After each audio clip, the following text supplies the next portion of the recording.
나를 다스려 주옵소서. 강생한 성자여 오셔서 기도를 들으소서. 택하신 백성들 복 내려 주시고 거룩한 마음을 주옵소서. 위로의 주 성령 오셔서 큰 증거 주옵소서. 전능한 주시여 각 사람 말에서 떠나지 마시고 계십소서. 성삼위일체께 한없는 찬송을 드립니다. 존귀한 주님을 영광 중 배우고 영원히 모시게 하옵소서. 아멘.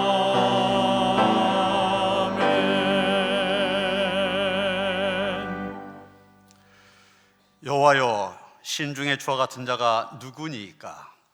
주와 같이 거룩함으로 영광스러우며 찬송할 만한 위엄이 있으며 기이한 일을 행한 자가 누구니이까? 주의 인자하심으로 주께서 구속하신 백성을 인도하시되 주의 힘으로 그들을 주의 거룩한 초소에 들어가게 하시나이다. 우주 만물을 다스리시며 인간의 생사를 주관하시는 하나님 아버지, 오늘은 2024년도를 마무리하는 마지막 주일입니다. 너무나도 빠르게 지나간 1년을 되돌아보면서 주님의 목전에는 1000년이 지나간 어제 같으며 밤의 한순간 같을 뿐이라는 말씀을 기억합니다. 지난 한 해가 눈깜짝할 사이에 지나간 것과 같이 저희의 일생도 일시간에 다할 것임을 깨닫습니다. 하나님께서 정하신 크고 어미하신 섭리 앞에서 더욱 겸손하고 경건한 마음이 되어드리는 송년주일 예배를 받아 주옵소서.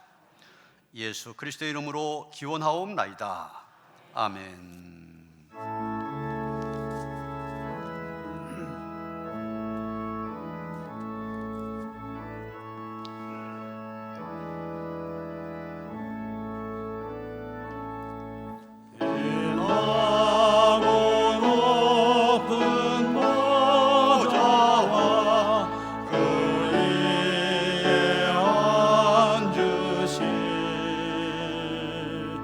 주 예수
이기니 큰 기쁨 넘치네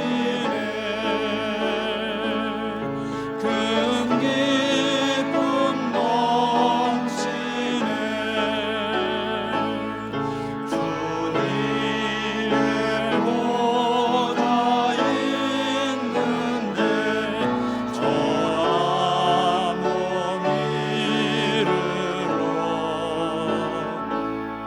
그 영광 몸소 배울 때 내 기쁨 넘치리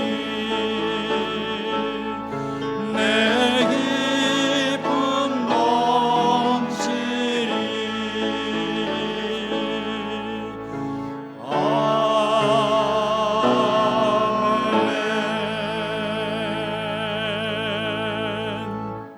아멘. 하나님은 통해한 마음으로 나온 삶들을 물리치지 않으십니다.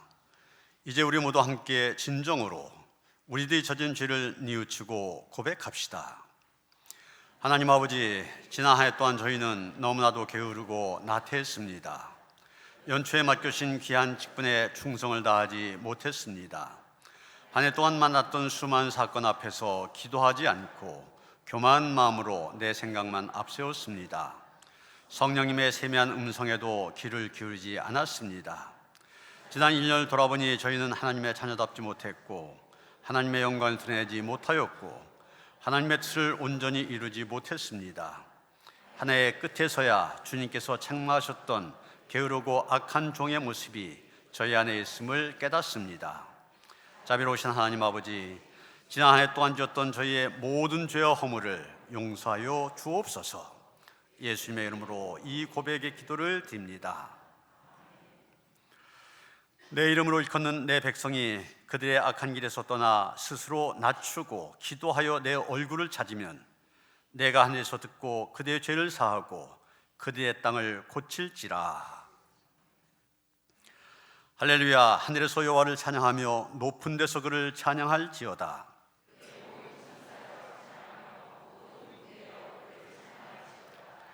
해와 달아 그를 찬양하며 밝은 별들아 다 그를 찬양할지어다.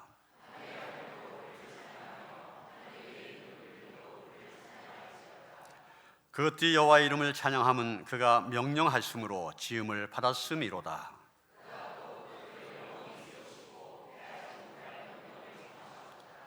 너희 용들과 바다여 땅에서 여호와를 찬양하라.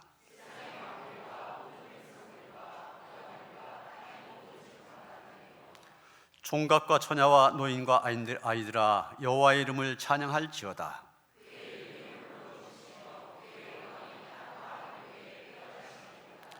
그가 그의 백성의 뿔을 높이셨으니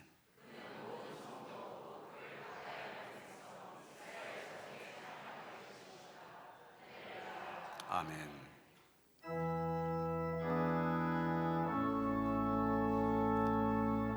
성부 성자와 성령 찬송과 영광 돌려보내세 대초로 지금까지 또 영원 무궁토록 성삼위께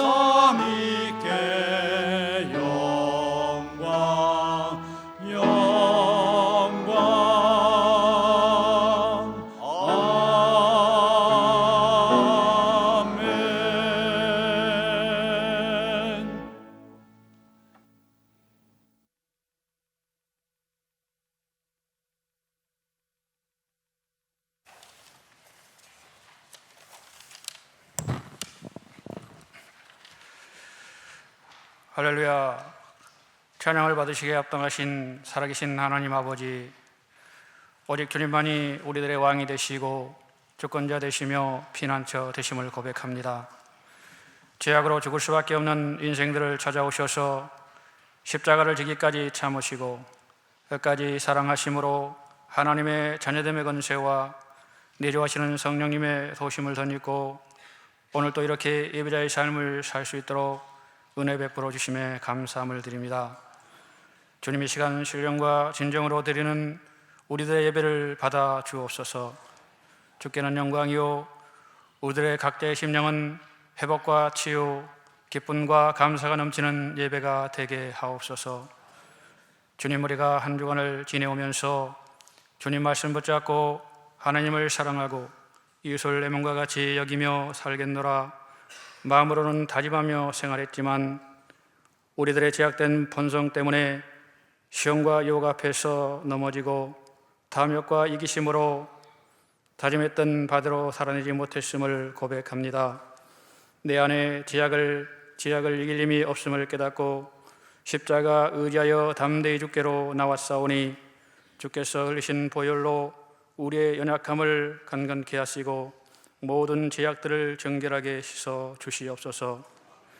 2024년을 소망을 품고 시작했던 때가 엊그제같이 느껴지는데 벌써 한 해가 다 지나가고 새로운 또 한 해를 이틀 앞에 남겨두고 있습니다. 늘 그랬듯이 한 해가 다해가는 끝자락에서 연초에 계획하고 다짐했던 일들을 이루지 못한 것에 아쉬움은 우리 마음을 불편하게 합니다. 하지만 주님 안에서 소망을 품고 새로운 한 해 2025년도를 기대함으로 다시금 시작할 수 있도록 굳건한 믿음을 우리 모두에게 허락해 주시옵소서. 풍성한 말씀으로 우리의 굳어진 마음이 기경되게 하시고 성령 충만받게 하시고 말씀과 기도로 그리고 찬양의 사람으로 주께 영광을 올려드리며 그 안에서 쉼을 얻게 하옵소서. 아버지 하나님, 크게는 이 나라와 이 민족을 불쌍히 여겨 주옵소서. 지금 우리 모두는 나라의 염려와 걱정으로 밤잠을 설치고 있습니다. 정부가 불안한 상태여서 모든 분야가 어둠의 미궁 속으로 빠져들어가고 있는 것만 같습니다. 아버지 하나님, 아버지께서 주신 죄로 불안한 상황에 놓여 있는 이 나라를 지켜낼 수 있는 신실한 지도자가 필요합니다. 그래서 지금의 위기와 분열된 국민들의 마음을 하나로 통합하고 이태하게만 느껴지는 정부와 국민들의 마음을 불안케 하는 정치 형태로 인하여서 날국과 신인도와 국가 경제는 추락하고 그 여파로 우리들의 가정 경제까지 이어받고 있는 어려운 때를 돌파해낼 수 있는 모세와 같은 지도자가 절실히 필요합니다. 주님, 역사에 주시옵소서. 하나님의 뜻과 섭리가 있어서 우리 노년교회를 세우시고 일하시는 하나님 아버지, 우리 노년교회를 통하여서 영광을 받아 주옵소서. 기본으로 돌아가서 예배와 기도를 회복하게 하시고 본질에 충실한 공동체가 되어 하나님의 나라를 이루어가게 하옵소서. 다음 세대에게 미래를 열어주고 젊은 세대에게 꿈을 꾸게 하는 교회 되어 지역과 민족을 살려내고 더 나아가 열방을 가슴에 품고 기도하는 교회 되어질 수 있도록 주님 인도해 주시옵소서. 아버지 하나님, 바로 웃기는 이 좋은 겨울 날씨에 연료하신 우리 교회 어르신들의 건강을 지켜 주옵소서. 그리고 질병으로 고생하시는 한우들의 아픔도 기억하셔서 치료와 회복의 은총도 베풀어 주옵소서. 여러 가지 문제 앞에서 간절한 마음으로 기도하는 성도들의 부르짖는 소리에 주님 귀 기울여 주시옵소서. 캄보디아에서 영혼 사랑의 열정을 가슴에 품고 사역하고 계신 유철이 안현주 선교사님 사역 가운데 성령님 함께 주시옵소서. 그리고 우리 교회가 개척한 별빛 사랑교회와 나무 십자가 교회 기쁜 우리 교회도 성령님의 역사하심으로 크게 붕을 볼 수 있도록 은혜를 베풀어 주시옵소서. 이제 말씀으로 은혜 받기를 원합니다. 말씀을 선포하시는 담임 목사님께 성령의 두루마리 펴주옵소서. 강단에서 선포되지는 말씀으로 우리 모두 위로와 기쁨을 얻게 하시고 한 주간을 살아갈 때도 그리고 새로운 한 해 2025년을 맞이해서도 큰 소망과 꿈을 이뤄가는 한 해가 될 수 있도록 은혜를 베풀어 주시옵소서. 너희는 세상의 빛이라고 하신 하나님 아버지, 새해는 우리가 어디를 가든지 빛으로 존재케 하시고 또 너희는 세상의 소금이라고 하셨사오니 우리가 어디를 가든지 한 사람 한 사람이 녹아내리는 소금 되어 부패하고 썩어져가는 세상을 정화시켜 나가는 믿음의 지체들로 세워져 갈 수 있도록 주님 인도해 주시옵소서. 이른 아침부터 안내로, 주차봉사로, 교사로 각자 주어진 기간과 처소에서 주님 나라를 위해 수고하는 손길들을 기억하사 그들의 섬김이 하늘나라에 크게 기억됨이 있게 주시옵소서. 오늘도 시온 성가대 찬양과 오케스트라의 선율을 흠양하여 주시며 누가스의 덕송을 통하여서도 하나님 영광 받아주시고 우리에게는 큰 은혜가 되게 하시옵소서. 어제나 오늘이나 영원토록 동일하게 역사하시는 우리 주 예수 그리스도의 이름으로 간절히 기도합니다. 아멘. 하늘에 계신 우리 아버지여, 이름이 거룩히 여김을 받으시오며 나라가 임하시오며 뜻이 하늘에서 이루어진 것 같이 땅에서도 이루어지이다.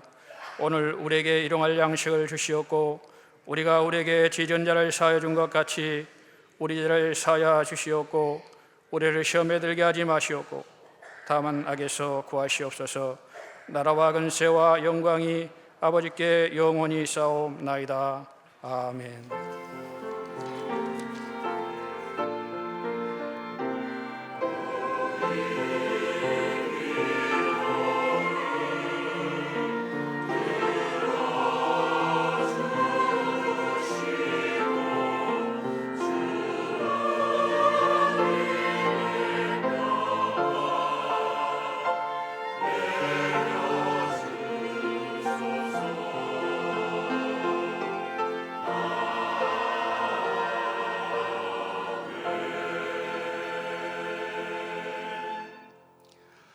오늘 우리에게 주신 하나님의 말씀 골로새서 3장 12절로부터 17절까지의 말씀입니다. 신약성경 327쪽입니다.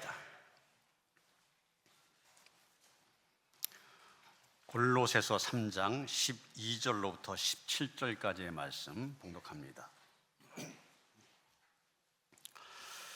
그러므로 너희는 하나님이 택하사 거룩하고 사랑받는 자처럼 긍휼과 자비와 겸손과 온유와 오래 참음을 옷 입고 누가 누구에게 불만이 있거든 서로 용납하여 피차 용서하되 주께서 너희를 용서하신 것 같이 너희도 그리하고 이 모든 것 위에 사랑을 더하라. 이는 온전하게 맺는 띠니라.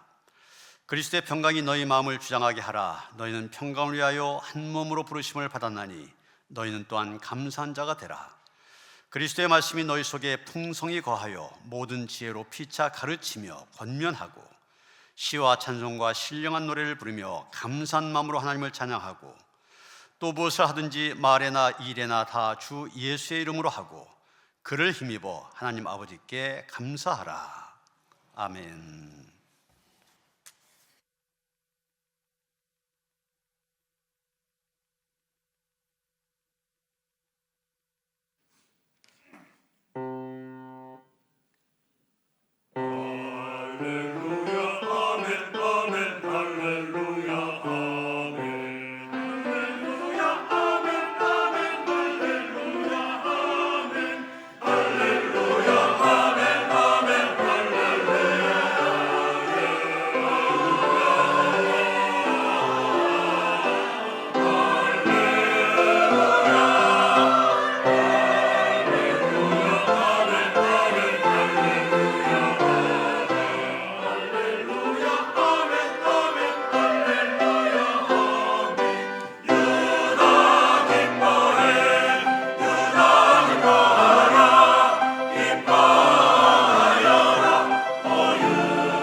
할렐루야. 우리 속담 가운데 옷이 날개다 이런 말이 있습니다. 입은 옷이 좋으면은 사람이 달라 보인다 그런 뜻입니다. 요즘에 오픈런이라는 말을 씁니다. 명품을 사려면은 백화점에 일찍 가서 기다리고 있다가 문이 열리자마자 뛰어가야 된다는 거예요. 그래야 겨우 산답니다. 그런데 그런 명품 의류들 가격을 보면 입이 떡 벌어집니다. 그런데 그것을 사기 위해서 오픈런까지 하면서 사서 옷을 입는 이유가 무엇입니까? 바로 그 옷이 사람이 달라 보이도록 만들기 때문입니다. 옷에는 여러 가지 기능이 있습니다. 첫째는 추위나 더위, 그리고 여러 가지 위험으로부터 우리의 몸을 보호해 줍니다. 또 한 가지는 옷이라고 하는 것이 그 옷을 입은 사람의 민족, 신분, 직업 이런 것들을 나타낸다는 것입니다. 어떤 옷을 입었냐, 그것에 따라서 민족과 나이뿐만 아니라 그가 처한 상황, 또 그의 직업을 알 수가 있습니다. 이런 요즘에 그 TV에 자주 잡히는 장면들 보면 어떤 옷들 입은 사람들입니까? 군인이 입는 군복, 경찰이 입는 경찰복, 판사들이 입는 법복, 또 헌법재판관의 법복은 또 다릅니다. 군복도 육군, 공군, 해군 입는 옷이 다릅니다. 목욕탕에서 두 젊은이가 다투게 되었습니다. 싸움이 점점 격렬해지면서 두 사람은 야, 밖에 나가서 제대로 한판 붙자 그러고 밖으로 나갔습니다. 그런데 밖에 나가서 옷을 입고 보니 한 사람은 장교, 한 사람은 사병이었습니다. 싸움이 되겠습니까? 옷으로 승부는 끝난 겁니다. 성경에도 옷 이야기가 많이 나오고 있습니다. 물론 벌거벗은 채 와서 결국 빈손으로 돌아가는 것이 인생이다 이런 전제가 성경에 깔려 있지만 그래도 성경에는 사람들이 자신이 해 입은 옷도 나오고 하나님께서 해 입히신 옷도 나옵니다. 아담과 하와는 사탄의 유혹으로 금단의 열매를 따먹는 죄를 범한 다음에 스스로 무화과 나무 잎으로 옷을 해 입었습니다. 그게 사람이 입은 최초의 옷입니다. 두 번째 옷은 하나님께서 그들을 에덴 동산에서 내쫓기 전에 가죽 옷을 해 입히신 겁니다. 마태복음 22장에 보면 예수께서 들려주신 혼인잔치의 비유가 나오고 있는데 혼인잔치에 초대되었다가 쫓겨난 사람이 나옵니다. 분명히 초대장을 받고 들어갔었는데 왜 쫓겨났습니까? 이유는 다른 거 아닙니다. 옷을 적절하게 입지 않았다. 바로 이겁니다. 혼인잔치면 그 자리에 적당한 옷을 갖춰 입고 나와야 되는데 그러지 않았기에 잔치자리에서 쫓겨나고 만 것입니다. 그래서 성경은 이렇게 옷을 입되 적절하게 잘 입어야 된다는 것을 강조하고 있습니다. 오늘 본문에서 사도 바울이 옷 이야기를 하고 있는데 요점은 잘 입어야 된다는 것입니다. 바울은 먼저 옷 이야기를 시작하면서 그리스도인 된 우리의 자기 정체성에 대해서 얘기하고 있습니다. 우리의 정체성이 무엇이냐? 12절 보면 하나님이 택하사 거룩하고 사랑받는 자 이렇게 말하고 있습니다. 하나님께서는 당신의 뜻을 이루시기 위하여서 사람들을 택하여 사용하셨습니다. 처음에 하나님의 택함받은 민족 아브라함의 자손인 이스라엘이었고 그들을 하나님의 백성으로 삼으셔서 하나님을 증거하는 사람들로 사용하셨습니다. 그런데 오늘 본문에 보면 사도 바울은 골로새에 있는 교인들에게 당신들도 하나님께서 택하신 사람들 이렇게 얘기하고 있습니다. 이런 골로새라고 하는 도시가 이방 지역에 있는 도시 아닙니까? 그러다 보니까 이 골로새 교인들 대부분이 이방인들이었습니다.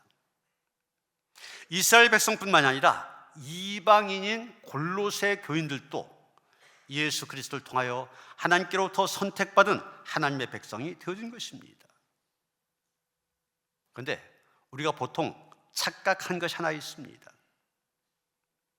하나님을 믿게 된 것도 나 자신이 선택한 것이고, 교회에 나온 것도, 이 노년교회에 나온 것도 내가 원한 교회, 내가 선택해서 온 것이다, 그렇게 생각합니다. 착각입니다. 이런 생각을 갖고 신앙생활하는 사람들에게 하나님은 자신이 원하는 것을 들어야 되는 도구에 지나지 않습니다. 목표는 자신이 정하고 하나님은 그것을 이루어 주지 않은 분, 그 정도, 딱 그 정도입니다. 그런데 사도 바울은 그게 아니라고 얘기하고 있습니다. 하나님께서 우리를 선택하셨다고 얘기하고 있습니다. 선택의 주체가 내가 아니라 하나님이시라는 얘기입니다. 그렇게 하나님의 택하심을 받은 사람들은 그리스도의 의를 힘입어 거룩하게 된 자들이며 하나님의 극진한 사랑을 입은 자들입니다. 예수께서 그 핏값으로 집을 대셔서 우리를 사셨기 때문입니다. 그렇게 본문 12절 표현에 따르면 우리는 하나님이 택하사 거룩하고 사랑받는 자처럼 옷을 입어야 됩니다. 하나님이 선택하신 거룩하고 사랑받는 자, 그게 바로 우리의 신분이요 자기 정체성이기 때문입니다. 이런 정체성을 갖고 있는 우리가 입어야 될 옷은 과연 어떤 옷입니까? 12절에 보면 5가지의 옷을 입으라고 하였습니다. 긍휼과 자비, 겸손과 온유, 그리고 오래 참음의 옷입니다. 첫 번째, 긍휼의 옷을 입으라고 하였습니다. 이런 긍휼이라고 한 것, 어려운 형편에 있는 사람을 보면은 마음 아프게 생각하고 불쌍히 여긴 마음, 그걸 우리가 긍휼이라고 하지 않습니까? 오늘 우리가 살고 있는 사회의 가장 큰 문제 중에 하나는 사람들이 공감 능력을 잃어버리고 있다고 하는 것입니다. 한쪽에서는 실망하고 아파하고 있습니다.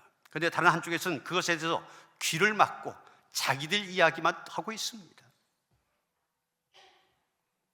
긍휼의 반대말이 바로 무관심입니다. 과학기술이 발달할수록 사람들은 인터넷이나 스마트폰 이런 것을 사용하는데 더 많은 시간을 소비하고 있습니다. 거기에 비해서 이웃들에게 준 관심 상대적으로 더 줄어들고 있습니다. 이런 시대, 더욱 긍휼이 필요한 시대입니다.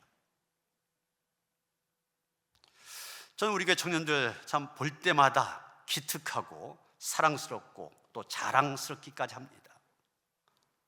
오늘 주보에 보시면 오늘 오후 예배 청년들 주관 열린 예배로 되어져 있는데 이것을 준비하게 된 이유가 우리 청년들이 이제 마지막 주일인데 마지막 주일 그래도 특별한 예배를 준비하여 좀 하나님께 영광을 돌리며 성도에게 은혜를 끼쳤으면 좋겠다. 그래서 준비했습니다. 그래서 청년들이 찬양대에서 칸타타를 중심해서 찬양을 하고 또 간증자를 모셔서 간증도 듣고 그런 중심으로 했었는데 거기에다 이제 한 가지 더해서 이 연말에 좀 어려운 이웃들이 있는데 그들 초청해서 함께 예배드리고 또 나누는 그런 시간도 가졌으면 좋겠다. 그래서 여러분 우리 청년들이 10년 넘게 계속 방문해서 돕고 또 사랑의 김장하면 김장도 갖다 주고 했었던 평화의 집이라고 있습니다. 정신 지체자들 그런 시설인데 거기가 목사님이 운영하고 있는데 정부의 보조는 없고 그래서 굉장히 어려워요. 추운 겨울에 전기를 제대로 못 써서 굉장히 춥게 지난대요. 그래서 우리가 사랑의 연탄 나눔도 했는데 사랑의 전기 나눔 그래서 난방비를 좀 지원해 주자. 그래서 그들 돕는 일 하자. 그래서 그 열린 예배 그분들 초청해서 함께 나눈 그런 더 의미 있는 그런 예배로 준비했습니다. 긍휼을 잃어버린 시대, 이런 긍휼의 마음을 우리 청년들이 갖고 있다고 하는 것 얼마나 귀한 일인지 모릅니다. 우리가 입어야 될 두 번째 옷, 자비의 옷입니다. 자비가 무엇입니까? 타인에게 친절하게 행동하는 것을 말합니다. 교회 다니는 분들 가운데 의외로 언행이 거친 분들이 있습니다. 우리는 이 교회 안에서도 교회 바깥에서도 무례한 그리스도인이 되어서는 안 됩니다. 여러분, 바울이 우리를 가리켜서 그리스도의 편지라고 했지 않습니까? 세상 사람들 안 보는 것 같아도 우리들 다 보고 있습니다. 그런데 우리 그리스도인이 무례하다, 누가 우리를 보고 예수를 믿겠습니까? 세상에 하나님이 싫어서 또는 예수님이 싫어서 교회 안 나온 사람 없습니다. 교회 다니는 사람 보고 그 사람이 싫어서 안 나오는 것입니다. 그만큼 교회 다니는 사람 가운데 무례한 사람이 많기 때문입니다. 사람들과 대화할 때, 또 사귐이 있을 때 친절하게 대하는 것, 나보다 상대방을 먼저 배려하는 것, 이것이 오늘 성경에서 말하는 자비입니다. 세 번째 옷, 겸손입니다. 겸손은 하나님 앞에서 자신의 진정한 위치를 이해하는 데서 출발합니다. 나는 하나님 없이는 살 수 없는 존재다, 이것을 깨닫게 되면 교만해하지 못합니다. 우쭐대지 못합니다. 벼는 익을수록 고개를 숙인다, 우리 선조들의 지혜처럼 우리의 신앙생활도 익어갈수록 겸손함이 더해져야 됩니다. 속이 꽉 찬 벼일수록 그 무게로 인하여 고개를 숙일 수밖에 없는 것처럼 그 사람의 내면이 예수 그리스도로 가득 차 있을 때 겸손해질 수 있는 것입니다. 우리가 입어야 될 네 번째 옷, 온유입니다. 여러분, 우리가 온유란 말 생각하면은 그저 연약한 모습, 이런 것만 머리에 떠올리기 쉽습니다. 그러나 온유라고 하는 것은 힘이 없이 이리저리 흔들리는 갈대와 같은 모습을 의미하는 것이 아닙니다. 온유 그러면 난폭하고 힘이 센 야생마를 여러분 한번 머리에 떠올려 보시기 바랍니다. 여러분 앞에서 보시는 것처럼 야생마 있는데, 야생마 말 그대로 길들여지지 않은 말입니다. 누군가 저 말 위에 타려고 하면은 난리법석을 떨며 사람을 내동댕이 칩니다. 그런데 아주 뛰어난 마부 한 사람이 이 야생마를 맡아 길들이기 시작합니다. 처음엔 쉽지 않았지만 기나긴 훈련을 통하여 드디어 마부의 말을 잘 듣는 그런 상태로 변화되었습니다. 이런 상태를 가리켜서 온유, 이렇게 말하는 것입니다. 우리가 입어야 될 다섯 번째 옷, 오래 참음입니다. 세상은 오래 참는 사람 보고서 바보라고 말합니다. 그러나 믿음의 관점에서 보면 오래 참는 것, 연약함의 표지가 아니라 오히려 성숙함의 표지가 되어집니다. 믿음이 약하고 미성숙한 사람일수록 오래 참지 못합니다. 그런데 우리의 속이 예수 그리스도로 굳건한 사람, 오래 참을 수 있습니다. 화를 돋군 사람들에게 참을성을 보이고 인내한 것, 강한 사람이 하는 일입니다. 내가 복수할 수 있는 권리가 있지만 성급하게 복수하지 아니하고 자기를 억제하는 일, 성숙한 사람만이 가능한 것입니다. 여러분, 우리가 날마다 옷을 갈아입는 행위, 참 당연하고도 익숙한 일입니다.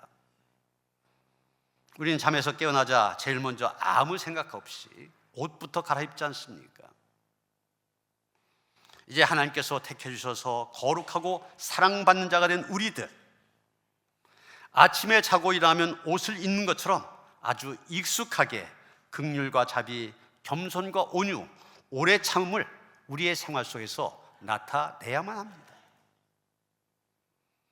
옷을 입는 행위가 너무도 당연하고 익숙한 습관이 되어진 것처럼 긍휼과 자비, 겸손과 온유, 오래 참음이 너무도 당연하고 익숙한 생활 습관이 되어져야 된다, 바울은 당부하고 있는 것입니다.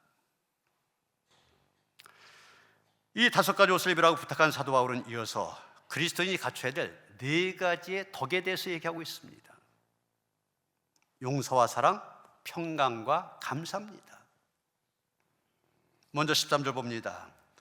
누가 누구에게 불만이 있거든 서로 용납하여 피차 용서하되 주께서 너희를 용서하신 것 같이 너희도 그리하고, 이렇게 말합니다. 그리스도인 무엇보다도 용서하는 사람입니다. 예수님이 십자가에서 자신을 못 박는 원수를 용서하신 것처럼 우리 역시 용서해야 합니다. 세상은 온갖 윤리와 도덕 규칙 또 법들을 만들어서 그것을 근거로 고발하고 정죄하는 것을 좋아합니다. 그런 세상 사람들이 갖지 못한 우리만의 미덕이 있습니다. 그게 바로 용서입니다. 원수까지 용서하라고 가르친 예수님을 뒤따른 우리 교회, 용서하는 공동체가 되어야만 됩니다. 세상 사람들이 손가락질하는 그 어떤 죄인이라 할지라도 다 그리스도의 사랑으로 품고 용납한 교회가 되어야만 됩니다. 어머니로부터 받았던 아픔과 상처가 컸었던 한 교인이 있었습니다. 그는 자신의 엄마에 대해 애틋한 마음, 다른 사람에 비해서 없었다고 얘기합니다. 어릴 때부터 엄마는 자기 자신에 대해서 무관심하였고 그런 엄마의 사랑을 받고 싶어서 나름대로 애를 썼다고 그럽니다. 엄마에게 칭찬받으려고 열심히 공부해서 좋은 성적을 받아오면 다른 엄마들 다 칭찬해 주지 않습니까? 그런데 이 엄마는 무심하게 그 상장 툭 던져버리기 일쑤였다는 겁니다. 맛있는 간식 생기면 보통 엄마 자식 먼저 입에 넣어주잖아요. 그런데 이 엄마는 자신은 먹어도 자식에겐 주지 않았다는 거예요. 그런 모습을 보면서 자기 엄마 계모인 것이 분명하다 생각했는데 또 그렇지는 않았다는 겁니다. 이렇게 이분에게 엄마에 대한 쓴 뿌리가 있어서 엄마에 대한 불만이 그의 내면에 있었습니다. 그런데 이분이 늙음하게 예수를 믿게 되었습니다. 한번 목사님이 용서에 대해서 설교하시는데 이런 말씀하십니다. 마음에 내키지 않더라도 용서한다고 선포하십시오. 목사님의 이 말씀이 마음에 확 박힙니다. 그래서 그 말씀에 순종하여 자신의 엄마를 용서한다고 일단 말로 선포했습니다. 그런데 그렇게 용서를 선포한 다음에 그 마음속에 있던 엄마에 대한 아픈 마음이 풀리기 시작하게 되었고 엄마에 대해서 이해하려는 마음이 생기더라는 거예요. 엄마도 그때는 미숙해서, 그때는 어려서 나에게 그렇게 하셨겠구나. 이렇게 엄마를 용서하니까 엄마에게 자신의 마음을 털어놓게 되었고 대화도 할 수 있었답니다. 그리고 그 어머니가 돌아가실 때까지 잘 돌봐드렸다는 얘기입니다. 여러분, 하나님의 택함 받은 사람들이 입어야 할 옷, 예수 그리스도와 같이 다른 삶의 허물과 부족함을 품고 용서하는 것입니다. 예수께서 그렇게 하셨듯이 품고 나아갈 때 우리 또한 예수 그리스도의 모습을 닮아가게 된 것입니다.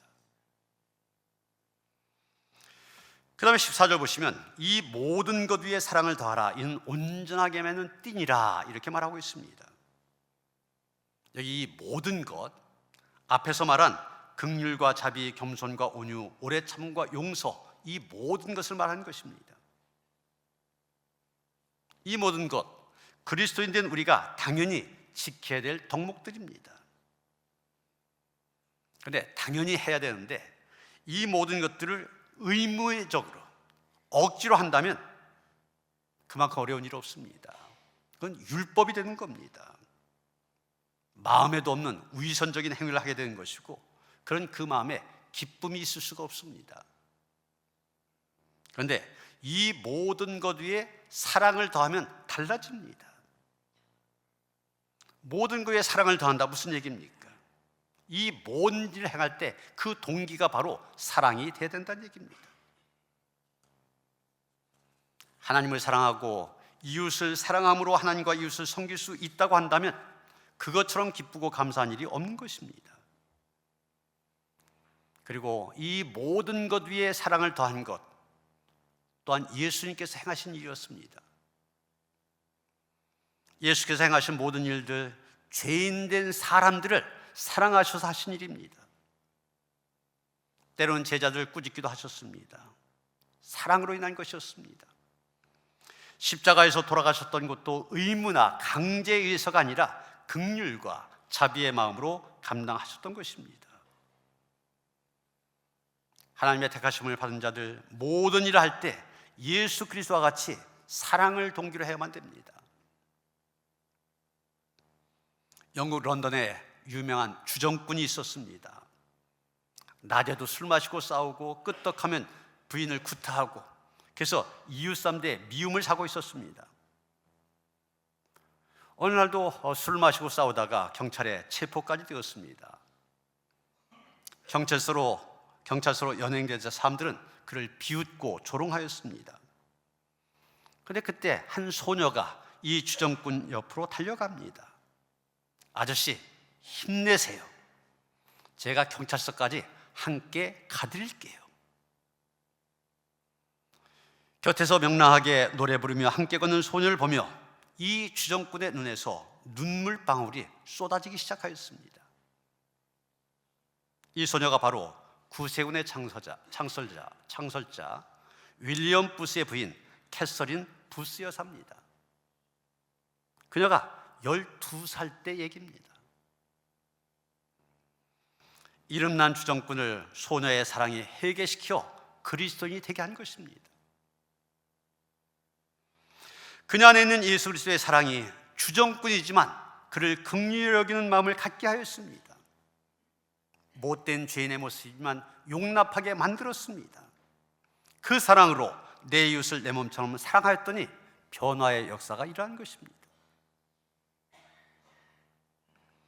이제 15절 봅니다. 그리스도의 평강이 너희 마음을 주장하게 하라. 너희는 평강을 위하여 한 몸으로 부르심을 받았나니 너희는 또한 감사한 자가 되라.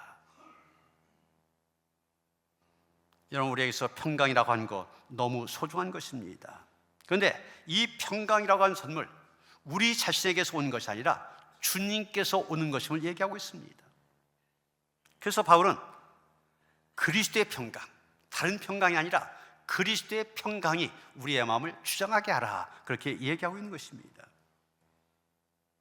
여러분, 여기 주장한다는 말, 마치 운동 경기를 주관하는 심판과 같은 겁니다. 심판이 경기의 흐름을 이끌어가지 않습니까?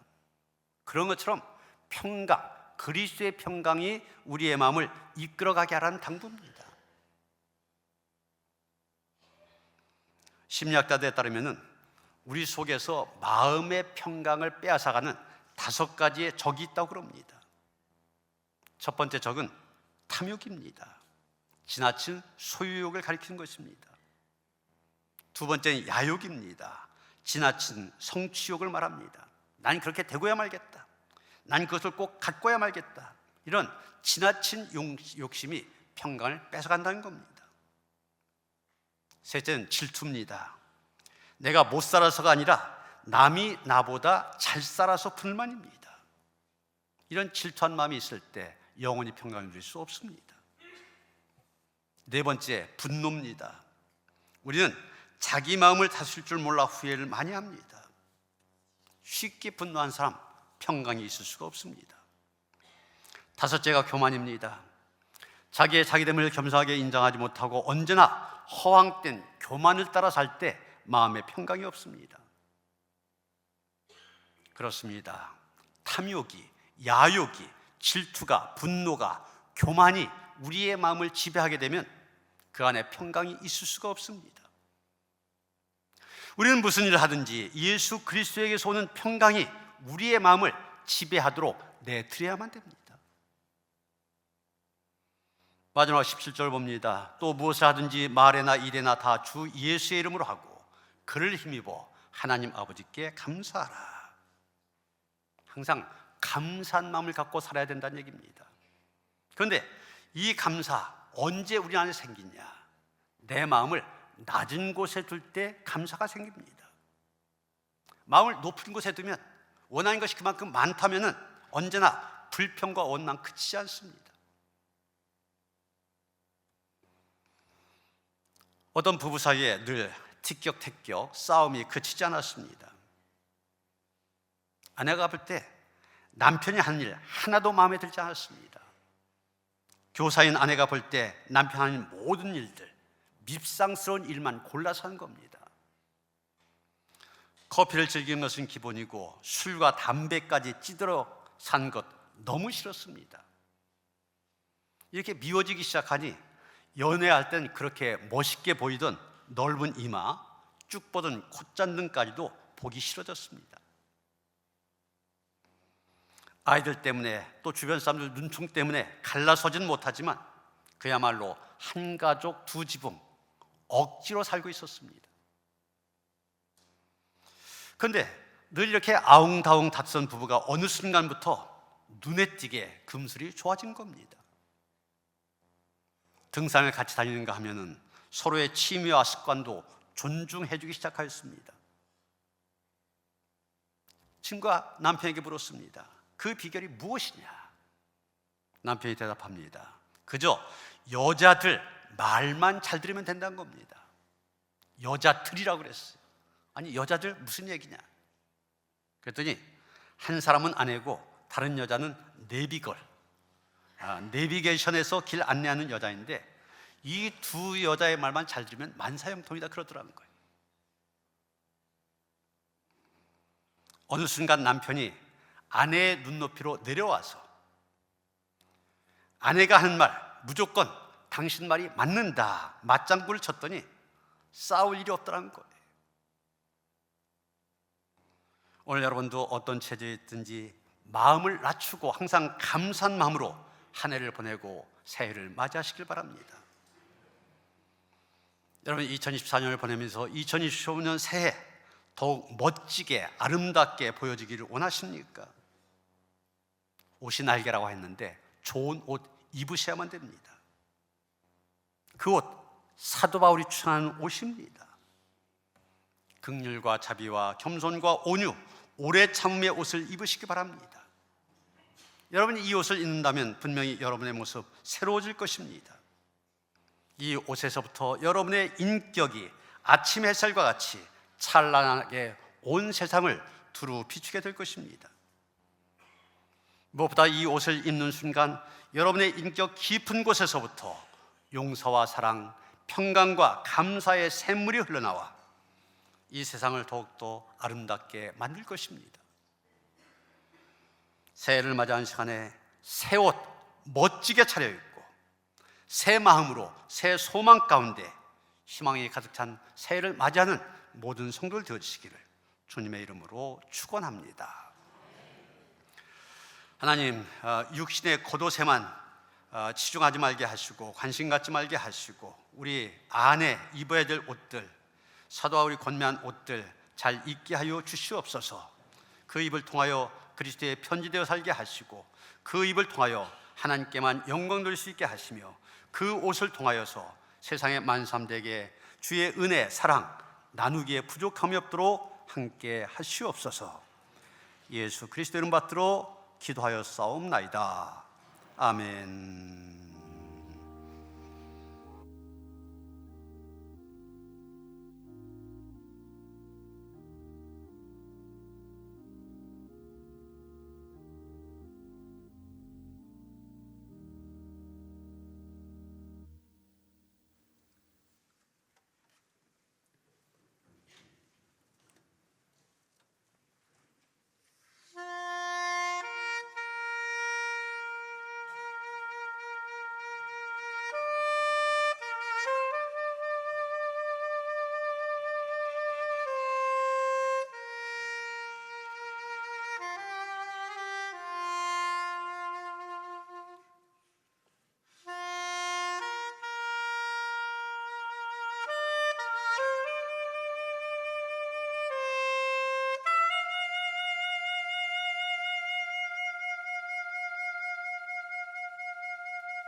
2024년을 보내는 마지막 주일 하나님 앞에 예배하면서 이 한 해 동안도 우리의 선한 목자가 되셔서 푸른 풀밭 쉴만 물가로 인도하신 하나님의 은혜에 감사하며 예배를 드립니다. 정말 험난한 세월이었지만 하나님 함께 하셨습니다. 여기까지 이끌어 주셨습니다. 그 은혜에 감사하며 하나님을 예배할 때 빈손으로 나오지 아니하고 정성된 예물을 준비한 하나님 앞에 드리오니 하나님 기뻐 받아 주시옵소서. 이 한 해 동안도 임마누엘로 함께 하시고 여호와 이레로 때마다 시마다 준비하셔서 우리의 삶을 이끌으신 그 은혜가 새해에도 우리 안에 임하도록 날마다 기도하며 믿음 안에 굳게 설 수 있는 주의 백성을 되게 하여 주시옵소서. 하나님 앞에 귀한 예물 올려드렸습니다. 그 드린 손길, 그 가정과 자녀들 생업을 축복하여 주셔서 하나님께 주신 풍성함이 넘치게 하여 주시옵소서. 드려진 예물 축사하시사 쓰여진 곳곳마다 하나님의 존귀한 이름 더 멀리 더 많은 사람들에게 알려진 데 쓰여지기를 원하며 우리 주 예수 그리스도의 이름 받들어 간절히 축원하며 기도하옵나이다. 아멘.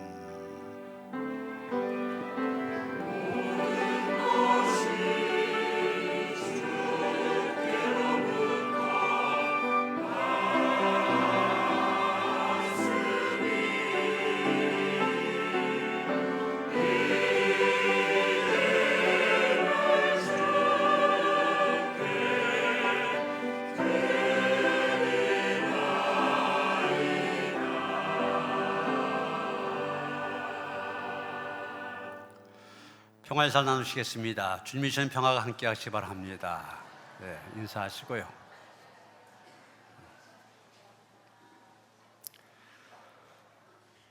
우리 이 앞으로 나오세요. 가운데로. 우리 허정숙 전사님, 우리 교육 파트로 시작해갖고서 수련목이 돼갖고 3년 동안 잘 수고하셨는데 이제 수련목 과정을 마쳐서 내년 4월 연회에서 목사 안수를 받게 됩니다. 그래서 다른 교회 서울에 있는 신노림제일교회 부목사님으로 이제 가시게 되셔서 우리 교회를 떠나시게 됐습니다. 또 우리 김다솜 전사님은 남편이 목사님이신데 지금 이제 부목사님으로 계시는데 이제 목회를 나갈 그런 상황이기 때문에 또 우리 교회를 떠나시게 되셨는데 우리 저 준비한 그 전벌금하고 꽃다발 상하도록 그렇게 하시겠습니다. 수고하셨습니다. 또 앞으로 가는 길 목회의 여정인데 그 가운데 하나님께서 함께 하시길 이런 기도해 주시고 크게 박수로 격려해 주시기 바랍니다. 예, 수고하셨습니다. 수고하셨습니다. 예, 들어가세요. 인사하시고 들어가세요. 가는 분이 있으면 또 오는 분이 있습니다. 우리 구은숙 전사님 유년부를 맡아서 수고하실 터인데 무용을 전공하시고 감리교 신학대학 신학 공부를 하신 그런 분입니다. 그래서 우리가 많이 기대가 됩니다. 유년부를 맡아 수고하실 텐데 환영하며 격려한 박수 하시겠습니다.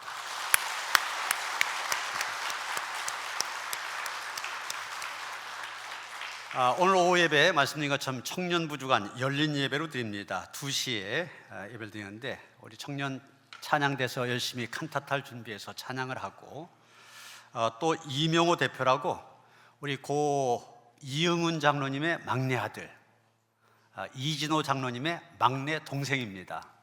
그런데 이분이 노숙자였는데 수파자라고 하는 이 영상으로 과외하는 그런 시스템을 만들어가고 200억 매출되는 그런 회사를 키웠어요. 이분이 오셔서 간증을 하시게 됩니다. 그래서 청년들에게도 큰 도전이 되지만 우리에게도 큰 은혜가 될 줄 압니다. 그리고 말씀드린 것처럼 난방비, 여러분이 그 사랑의 연탄 헌금 열심히 해주셨는데 한 권사님이 2만 장을 기부하셨기 때문에 좀 여유가 생겼습니다. 그래서 이제 연탄을 우리가 나눔을 했지만은 이 평화의 집 같은 경우는 전기를 쓰기 때문에 연탄으로는 돕지 못하고 이 난방비가 없어갖고 겨울 춥게 지낸다는 그런 얘기를 우리 청년들이 듣고서 거길 도왔으면 좋겠다. 그래서 난방비도 전달하는 그런 시간을 갖게 됩니다. 은혜의 자리입니다. 다 함께 하시기를 바랍니다. 송구영 신입회 31일 화요일 밤 11시 50분 이 자리에서 모입니다. 한 해를 마무리하고 새해를 맞이할 때 온 가족이 함께 나와서 예배로 시작할 수 있도록 참여하시기를 바랍니다. 또 2025년도 신년 특별 기도회 목금토 3일 동안 갖게 됩니다. 내년도가 예배 기초가 예배의 기초를 세우자 그래갖고서 이런 그런 말 있잖아요. 예배 성공이 인생 성공이다. 그런 주제를 갖고 4일 동안 말씀을 전하게 될 겁니다. 그리고 안수기도 목금 이틀만 하게 되는데 목요일은 장년들, 그 다음에 금요일은 교회학교 학생들 대상으로 안수기도 합니다. 미리 기도 제목을 좀 전사님에게 내주시길 바랍니다. 그래서 기도를 준비할 수 있도록 하시기 바랍니다. 1월 둘째 주 세례식이 있습니다. 참고하셔서 신청하시고 세례 교육 주보에 기재된 대로 있습니다. 꼭 교육을 받으셔야만 됩니다. 2024년 기부금 영수증 문자로 신청하시면 됩니다. 주보 참고하셔서 신청하시도록 하시고요. 2025년 하늘양식 사무실에서 판매합니다. 연합속회 때 많은 시상을 했는데 필요하신 분들 사무실에서 구매하셔서 가정에서도 예배가 드려질 수 있도록 힘쓰시길 바랍니다. 신년 사업장 예배, 또 강단 화분, 교학교 간식 섬김이, 무료급식 자원봉사자, 3부 찬양팀 싱어들 이런 기도하시는 가운데 내가 이쪽으로 헌신하고 싶다, 봉사시키고 싶다 이런 분들 기도하시는 가운데 신청하셔서 2025년도 더욱 열심히 모두가 봉사하는 그런 한 해가 되어지기를 원합니다. 오늘 중식이 준비되어 있으니까 꼭 드시고서 오후에 예배 참석하시기를 바랍니다. 다 일어나셔서 430장 찬송하시겠습니다.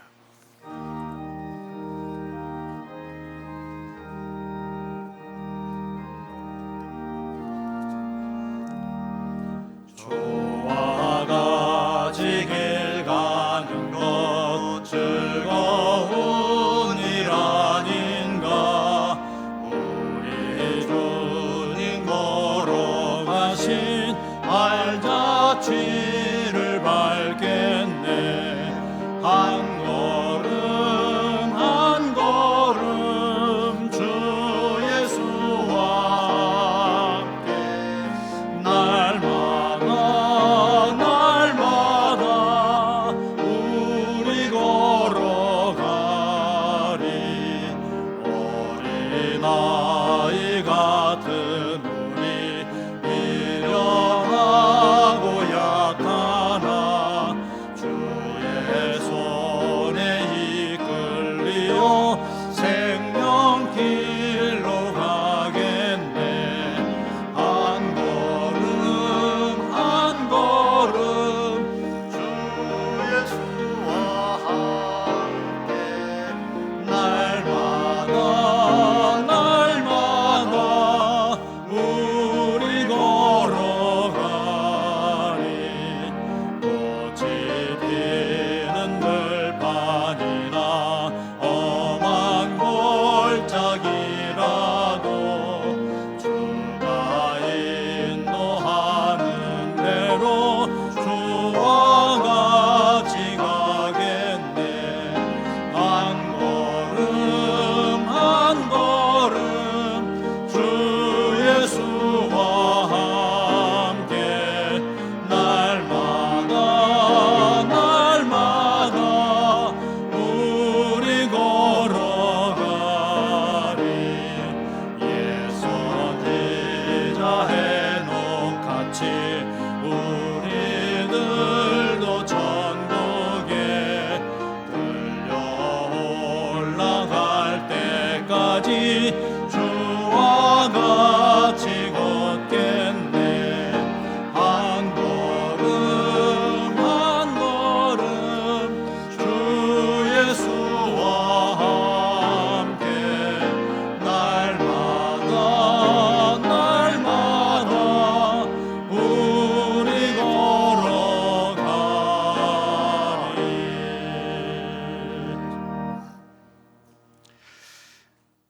이제는 우리 주 예수 그리스도의 은혜와 하나님 아버지의 그 극진하신 삶과 성령의 감화감동 역사하심이 하나님께로서 우리를 위하여 차려주신 새 옷을 입고 하나님께서 기뻐하신 길을 힘써 걸어가기를 원하며 다짐하는 모든 성도들 가운데 이제로부터 영원토록 함께 하시옵기를 간절히 축원하옵나이다. 아멘.